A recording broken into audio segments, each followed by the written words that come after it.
पंजाब हवामान अभ्यासक मुक्काम पोस्ट गुगळी धामणगाव तालुका शिल्लोड जिल्हा परभणी। आज आहे 27 एप्रिल 2023। आजपासूनचा प्रत्येक महाराष्ट्रातल्या शेतकऱ्याचा अंदाज येत आहे। तर आजपासून 27 एप्रिल पासून म्हणजे आज 27 एप्रिलला म्हणजे उत्तर महाराष्ट्राकडे तुरळक ठिकाणी पावसाचा अंदाज आहे म्हणून हा अंदाज लक्षात द्यायचा।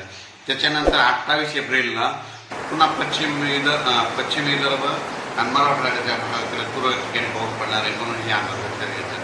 त्याच्यानंतर 29 तारखेपर्यंत मराठवाडा विदर्भात थोडं पावसाचं वातावरण राहणार आहे म्हणून हा अंदाज लक्षात येतो। सर्वदूर पाऊस पडणार नाही, अवकाळी पाऊस पडणार आहे, विजेचं प्रमाण जास्त असणार आहे म्हणून हा अंदाज उत्तर महाराष्ट्र, पश्चिम विदर्भ आणि मराठवाड्याच्या शेतकऱ्यांना लक्षात यायचं। त्याच्यानंतर सर्व शेतकऱ्याला सांगू इच्छितो की आता उद्या परवापासून 1 मे लागणार आहे। तर जवळपास 1 मे पासून राज्यामध्ये परत उन्हाची तीव्रता वाढणार आहे। जवळपास 6 मे पर्यंत ऊन जास्त तापणार आहे म्हणून ही अंदाज लक्षात घ्यायचा। म्हणून त्याच्यानंतर म्हणजे सांगायचं झालं तर म्हणजे आज आहे 27 एप्रिल, 28 एप्रिल आणि 29 एप्रिल दरम्यान तुम्हाला एक सांगू इच्छितो।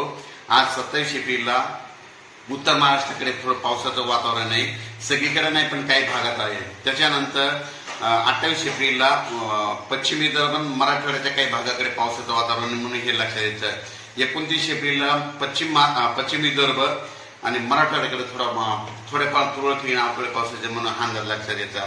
पण 1 मे पासून राज्यामध्ये उन्हाची तीव्रता वाढत जाणार आहे म्हणून हा अंदाज लक्षात घ्यायचा।